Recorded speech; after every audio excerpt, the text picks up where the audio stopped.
She walked through our front door at 8:14 on a Friday night, laughing at something the guy beside her had said.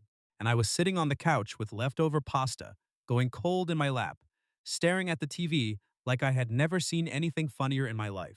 I wasn't watching anything. I had turned it on so I would have somewhere to look. That was when I understood I had a problem. My name is James Hartley.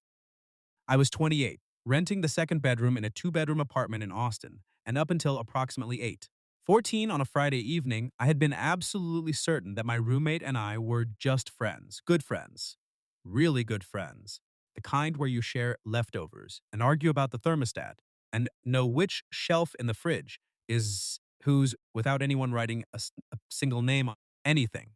The kind where you've seen each other at your worst and somehow that made things easier instead of complicated. The kind I had apparently been lying to myself about for 11 months straight. And the thing about lying to yourself is that it works remarkably well, right up until the moment it doesn't. You build little structures around the truth. You give it a different name. You say the word roommate enough times that it starts to sound like the whole sentence when it was never more than the first word. And then someone walks through your front door with a stranger beside her, and your pasta goes cold in your lap, and every single structure you built comes down at once, quietly, without a sound, while the television plays a show you're not watching. Her name was Claire Matthews. She was 27, worked in graphic design for a small agency 2 miles from our apartment, and had a laugh that started small and then took over whatever room she was in before she could stop it. She made the best coffee I had ever tasted in my life and claimed it was just normal coffee. She was wrong. She had an orange throw blanket she called Gerald, and she got personally offended when I suggested Gerald was a strange name for a blanket. She was the first person I wanted to text when something good happened, and the first person I actually called when something didn't. I knew all of that. I had filed all of that under friendship for nearly a year and congratulated myself on being a well adjusted adult. Then she came home with a guy named Derek, and my pasta went cold. And I sat there on the couch feeling something I could not name, but absolutely recognized. Derek was fine. That was the genuinely aggravating part. He was not obviously terrible. He was tall, friendly looking, had good shoes. He held the door open behind him when they came in. He said hello to me first. I had no reasonable material to work with. Hey man, he said, easy, confident, like we might become friends. Hey, I said back, like a man whose pasta had completely betrayed him. Claire dropped her bag near the hallway and looked at me with the expression she used when she was trying to decide something. Not suspicious, curious, the small tilt of her head that meant she had noticed something and was filing it away for later. We're just grabbing drinks, she said. Don't wait up. I wasn't waiting up. I was sitting on my own couch in my own apartment, watching a television show I had not registered 1 second of. Totally different. Enjoy your night, I said, like a person who meant it. She looked at me for 1 second longer than the sentence required. Then she smiled, said something quietly to Derek, and they left. The door shut behind them. The apartment went quiet in the specific way it only goes when Claire isn't in it. Like the air conditioning sounds louder and the clock on the microwave becomes the most interesting thing in the room. I sat there for a moment. Then I looked down at my pasta. Then I got up and put it in the fridge because suddenly I had no interest in eating dinner at all. I should tell you how we got here. Not in the dramatic sense, just the actual sense.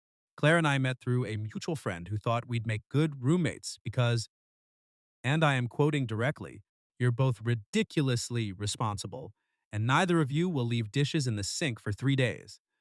That was the whole endorsement. That was the foundation of our living arrangement. Mutual dish hygiene. She moved in on a Saturday in October. I helped carry boxes because that was the reasonable thing to do. She had more books than anyone I had ever met, and she arranged them by color on the mock shelves, not alphabetically, which I found genuinely disorienting for about 2 weeks before I stopped noticing and then started to find charming in a way I never said out loud. She hung a print in the hallway of a painting I didn't recognize, and when I asked about it, she spent 20 minutes telling me the story behind it, with her hands moving the whole time. That was the moment, I think. Looking back, the 20 minutes, the hands. fact that I stayed standing in the hallway for all of it without once checking my phone. After that, she was just there. Consistently, easily, specifically there. She left a plant on the windowsill in the kitchen and watered it every Thursday without making any announcement.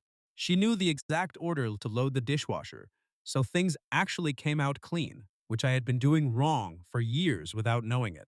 She had a specific playlist she put on when she was working and a different one for cooking, and a third one she played on weekend mornings that was softer and slower and somehow made the apartment feel wider than it was.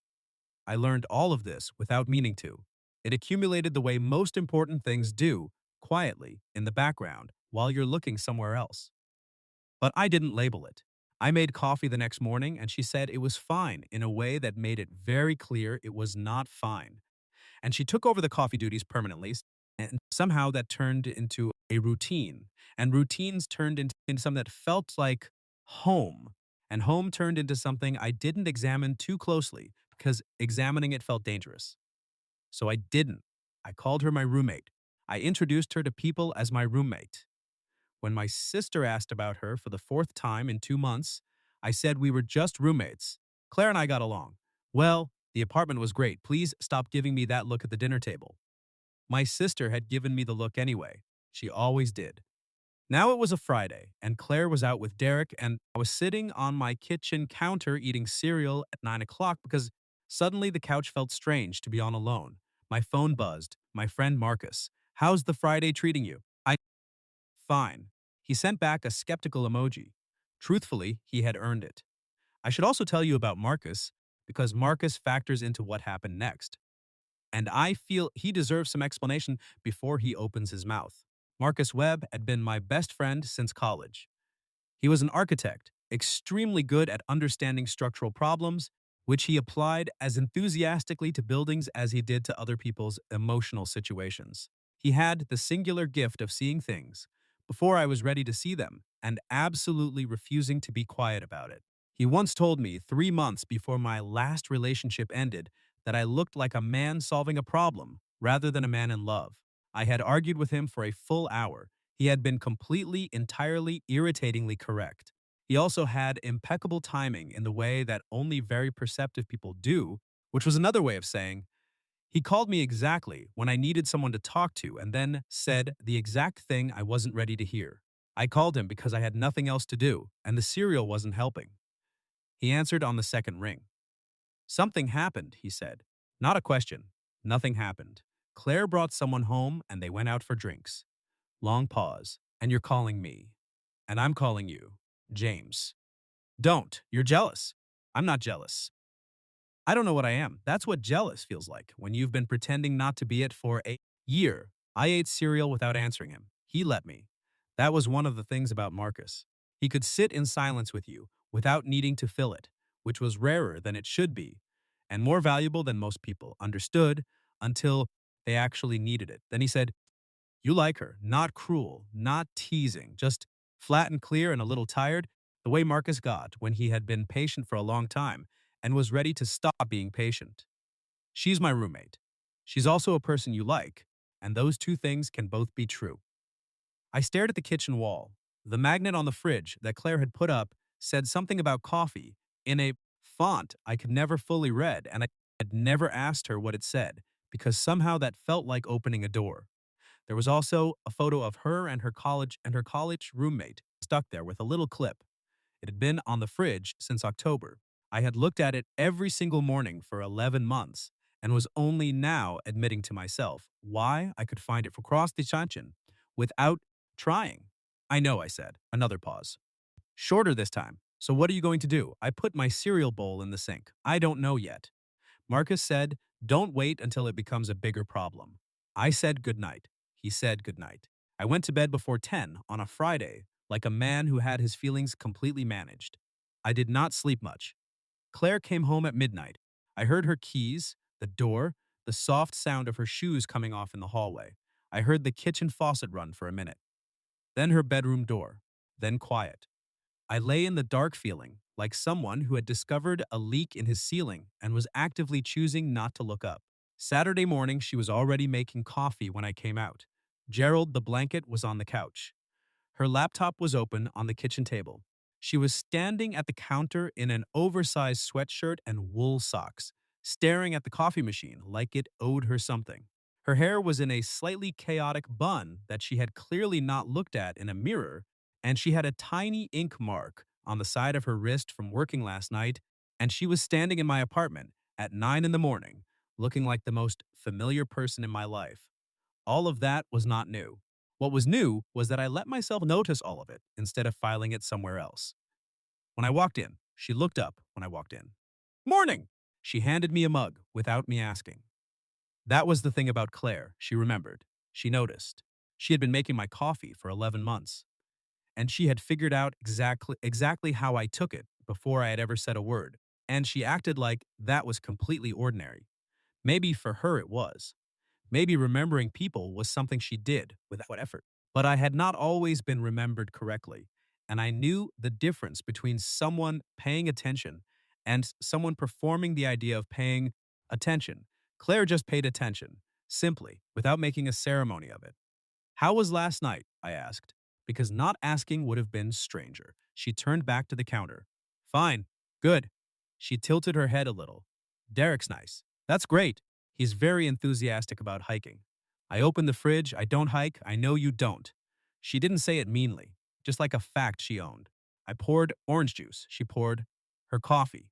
We existed in the kitchen the way we had been existing in the kitchen for nearly a year, close and easy, and full of small familiar routines. And I tried not to notice how much I didn't want any of it to change. Then she turned around and leaned against the counter and looked at me with the head tilt again. Only this time she didn't file it away. You were weird last night, she said. I was sitting on the couch eating dinner. You turned the TV off the second we walked in. I finished eating. You looked like someone had told you your car needed a new engine. Her voice was gentle, but the observation was exact. That was another Claire thing. She was precise without being sharp about it. I looked at my orange juice. I was tired. You were not tired. I looked up. She was watching me with an expression I couldn't quite name. Not accusatory. Not certain. Something between curious and careful, like she was holding a question and wasn't sure whether to ask it yet. Then she said it. Were you jealous? The kitchen went very still. The coffee machine clicked off. Outside, a car alarm sounded briefly and then stopped. I could have laughed it off. I was very good at laughing things off. I had been doing it for 11 months, through late nights on the couch and coffee handed over without asking and 20-minute hallway conversations and every other small thing that added up to something I kept refusing to name. Laughing was faster. Laughing let you stay where you were. Laughing was a way of answering without actually answering, which I had turned into something close to an art form over the past year. I had laughed when my sister gave me the look at the dinner table. I had laughed when Marcus first brought her name up in that specific tone. I had laughed at myself every time I caught myself saving a story all day so I could tell it to Claire first. I had very successfully laughed my way through 11 months of information that should have been obvious. I looked at Claire. She was still watching me. Patient, steady. A little bit scared, maybe. That was the part that got me. The little bit scared underneath the steady. Because Claire wasn't scared easily.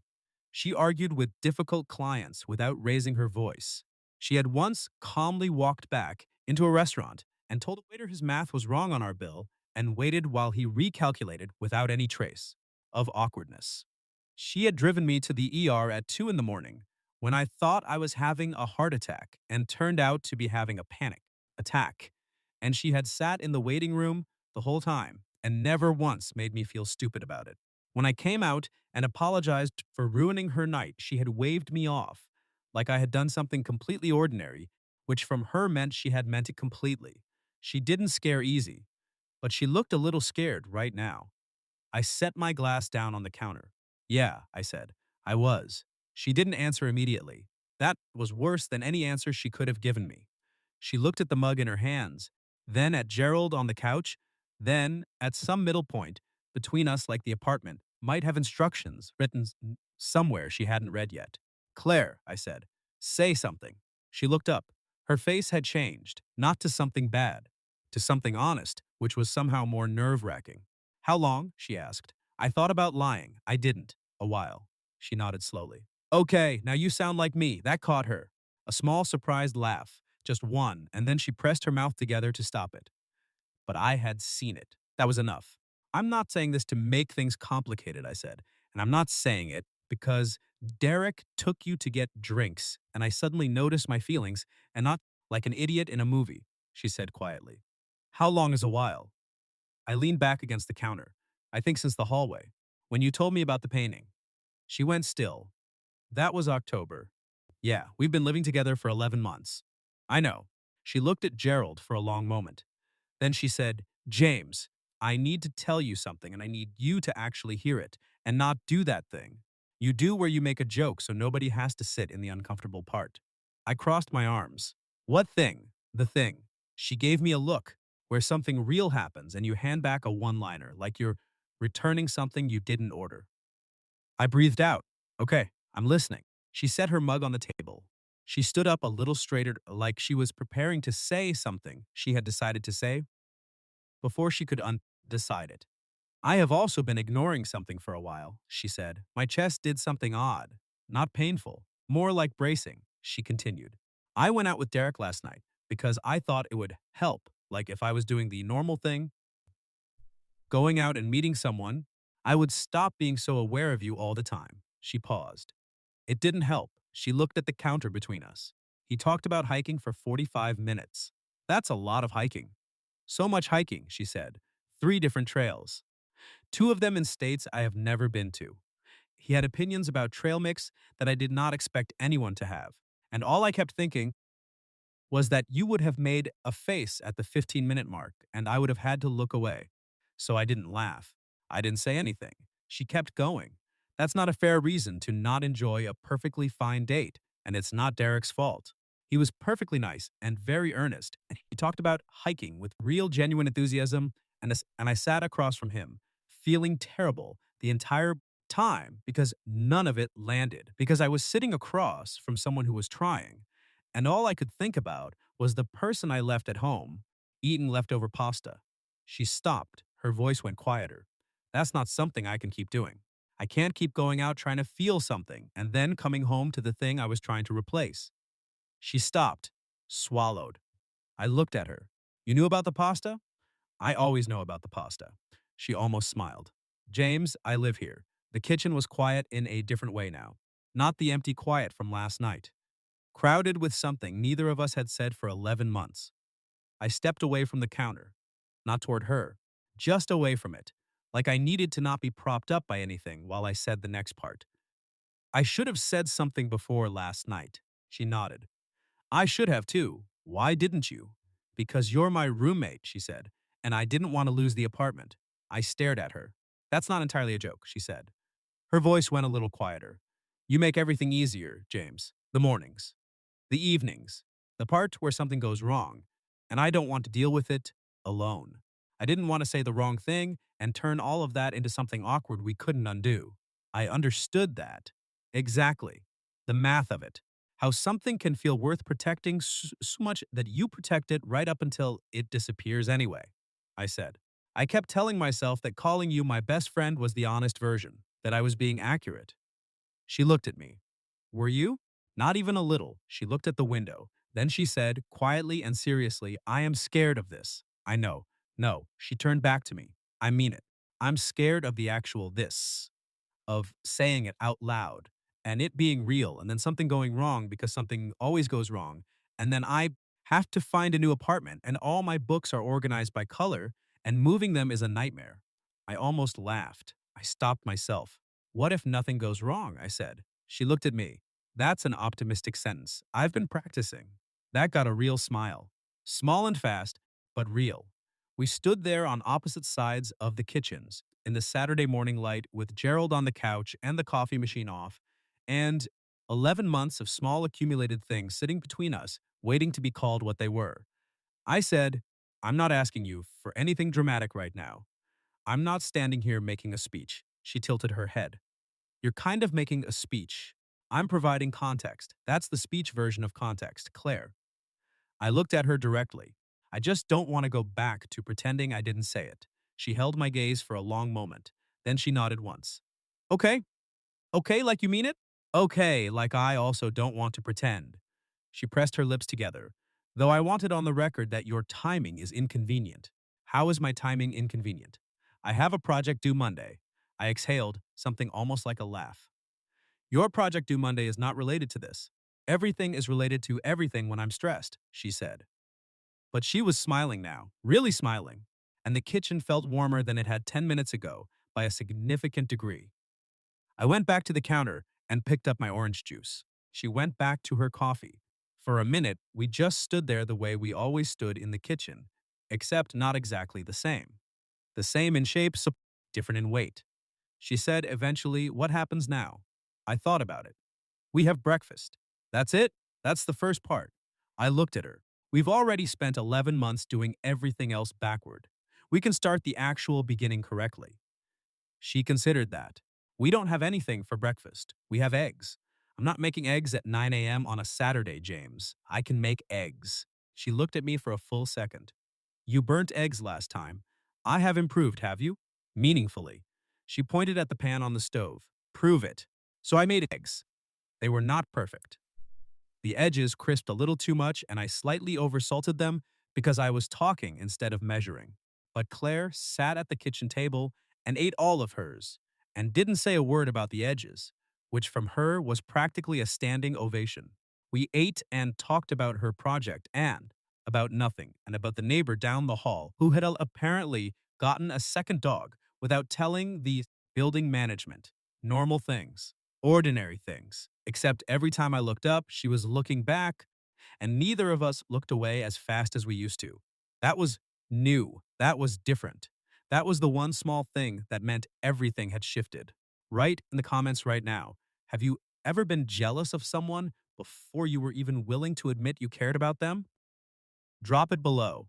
I want to know. Marcus called at noon. I answered. So? He said. No greeting, no preamble. Just so. We talked this morning. And we're figuring it out. Long pause.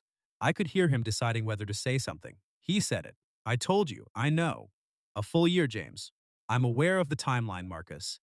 I just want to be appreciated for being right about this for an extended period. You're appreciated, I said. Don't make it weird.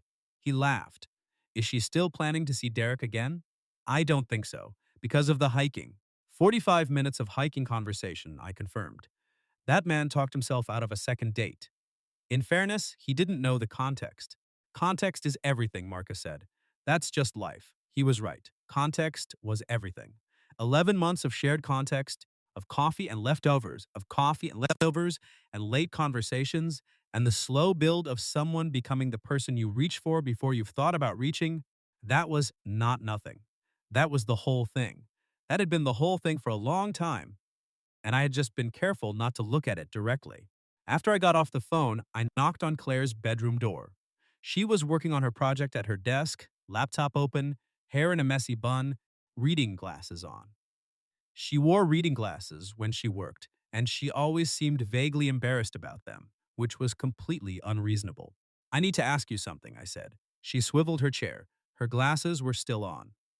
Are you going on a second date with Derek? She looked at me over the top of the glasses. I'm not. Because of the hiking or because of this morning? She took the glasses off and set them on the desk. Both, she said, but mostly this morning. That was the only answer I needed. I started to go back to the hallway. James, I stopped, she said. I'm sorry I didn't say anything sooner. Before last night, before you had to watch me walk through the door with someone else, I turned around. You have nothing to apologize for. I do, actually. She folded her hands on the desk. I knew something was there. Not all of it. Not in a way I let myself look at clearly, but I felt it. And instead of being honest, I made a reservation for two at a Thursday happy hour and showed up with a stranger and called it moving forward. I leaned against the doorframe. Did it feel like moving forward? She looked at her hands.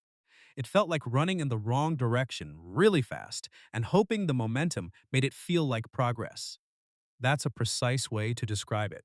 It's what happened. I came back into the room and sat on the edge of her bed, a thing I had done 100 times before, because that was the kind of friends we were, easy in each other's spaces, comfortable where other people had to be invited. She turned her chair slightly to face me. Can I ask you something? I said. She nodded. That morning in October, the hallway. You told me about the painting for 20 minutes. She smiled a little. It's a good painting. You used your hands the whole time. I always use my hands. I know. I looked at her. Did you know then? Even a little? She thought about it. Not in a way I could have said out loud. But I remember thinking, when you finally went to your room, that the hallway felt different. Smaller. After you left. The room went quiet. After a second, I said, we were both ridiculous. Monumentally, she agreed. We could have just talked. We absolutely could have. She looked at the wall. We are both apparently very bad at this. I thought we were both very good at communication. In professional settings, she tilted her head. Personal settings as apparently require an external catalyst. Your external catalyst was Derek talking about trails in Utah, and yours was watching me leave with someone and not being able to finish dinner. She said it without cruelty. Just accurately. Yeah, I said. That's what did it. She nodded. We're a pair, we are. Neither of us said anything for a minute. Outside, the Saturday street sounds came through the window. Somewhere someone was playing music too loud and someone else was dealing with it. Normal afternoon. Normal city. The apartment felt entirely different from every normal afternoon before it. Claire said, eventually, I want to do this correctly. I looked up. Define correctly. She thought about it. I want to have an actual first date. Not here. Not in the apartment. Somewhere with a table and a menu and a reason to dress like I tried. That is a completely reasonable thing to want. I'm not interested in turning our kitchen into the beginning of something and then never leaving the kitchen. I almost laughed. I've been told I make good eggs. You singe the edges, I said, meaningfully improved. Not perfect, she smiled. Saturday. Next Saturday. She held my eyes. Take me somewhere with a real menu, James. Okay, I said, not a sports bar. I wasn't going to say a sports bar. You were considering it. I was not considering it. She raised one eyebrow. I absolutely had been considering it for approximately 2 seconds before quickly abandoning the idea. This was the thing about Claire. She was precise and she was correct, and there was no useful argument against her. Somewhere good, I said.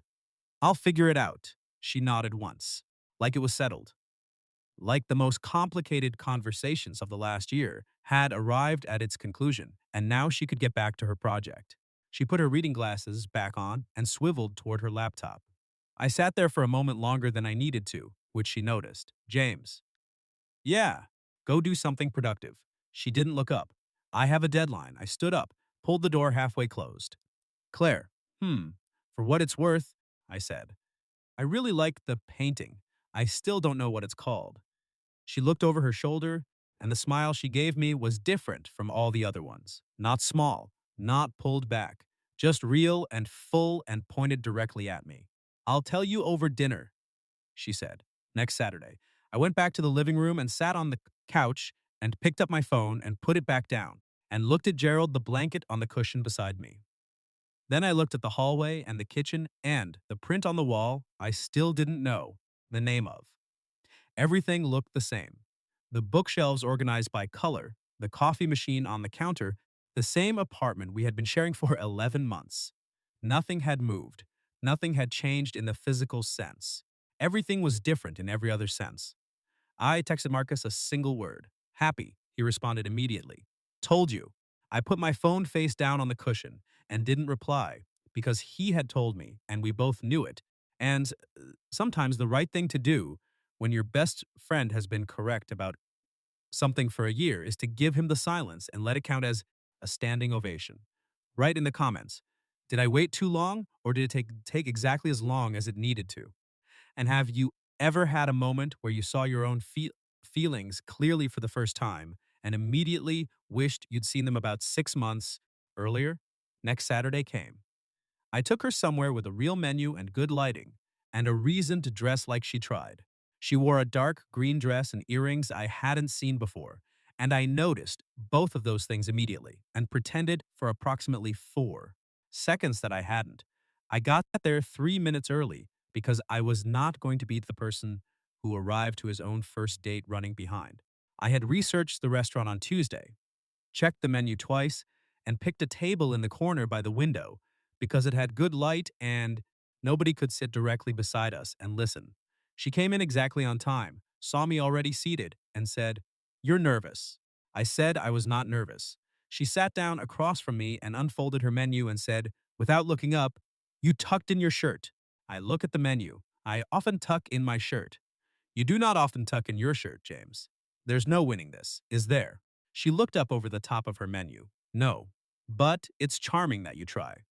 The waiter came and we ordered and talked the way we always talked, which is to say easily and in every direction at once, but also differently, because now when she reached across the table to point at something on the menu and her hand was close to mine, neither of us pretended not to notice. There was a particular relief in that. 11 months of carefully not noticing things, and then one Saturday, and you could just be where you actually were. The painting, I said eventually. Tell me about the painting. She smiled and set her menu down and started talking, hands moving the whole time. The artist, the period, the specific thing about the composition that most people looked past because they were too busy looking at the obvious part. I sat across the table from her and listened to every word. I did not check my phone once. It was the best first date I had ever had. It was also 11 months late. Neither of those things canceled out the other. On the walk home, she put her hand in mine on the second block.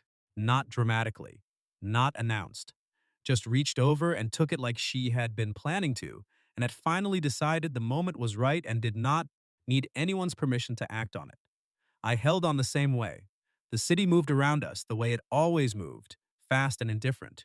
But the sidewalk felt like it had a different quality than it had every other night I had walked down it. At the apartment door, she unlocked it and then turned around. For the record, she said, "I already knew you liked the painting." I stared at her. What? October. The hallway. She tilted her head. Nobody stands in a hallway for 20 minutes because they're politely interested, James. You knew? I had a strong suspicion. You let me stand there for 20 minutes. She smiled. It was a very good 20 minutes, Claire, I said. She kissed me before I could finish the sentence. Quiet, warm, quick. Then she stepped back, still smiling, like she had been holding that moment the same way I had been holding mine, carefully out of the way for a specific occasion. Was that okay? She asked. That was excellent. Good, she said, and opened the door. Because I've been thinking about doing that since approximately October, and it was nice to finally stop thinking and just do it. She walked into the apartment. I followed. She put her bag down. I put my keys on the hook. Gerald the blanket was on the couch where he always was. The bookshelves ran their full length of color, from deep blue to pale yellow, in the way they always had. The coffee machine sat on the counter. The print hung in the hallway. Everything the same. Everything different. I said, "You knew in October." She turned on the kitchen light. "I had a strong suspicion in October," she corrected.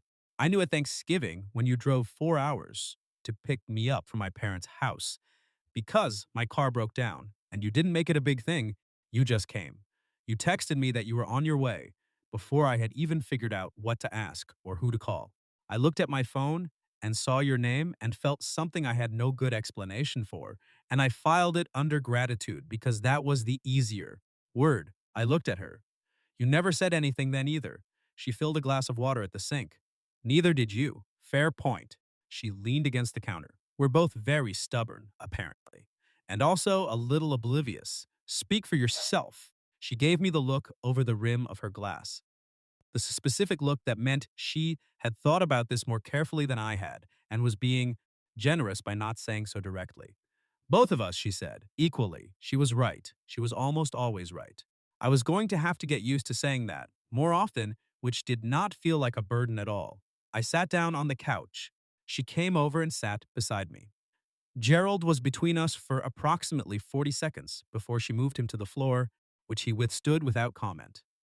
The apartment was quiet in the right way this time, the full way, the kind that came from being exactly where you were supposed to be and knowing it. She said, "I'm glad Derek talked about hiking." I said, "I'm glad I burnt the pasta." She laughed. "You didn't burn the pasta, James. It was inedible. It was cold. That's different." I looked at her. She looked back. "This is the beginning," she said. Not a question, just placing it somewhere solid. "Yeah," I said, "the actual one." She leaned her head on my shoulder. I put my arm around her. Outside, the city kept going the way it always went. And the apartment was exactly the same apartment it had been every night for 11 months. Same shelves, same kitchen, same print in the hallway I still didn't know the full name of. Except I finally stopped pretending I didn't know what it meant to come home to it. If you like this one, leave a like and subscribe. And tell me in the comments, have you ever had a moment where you were jealous of someone before? You were even willing to admit you cared? Drop your story below.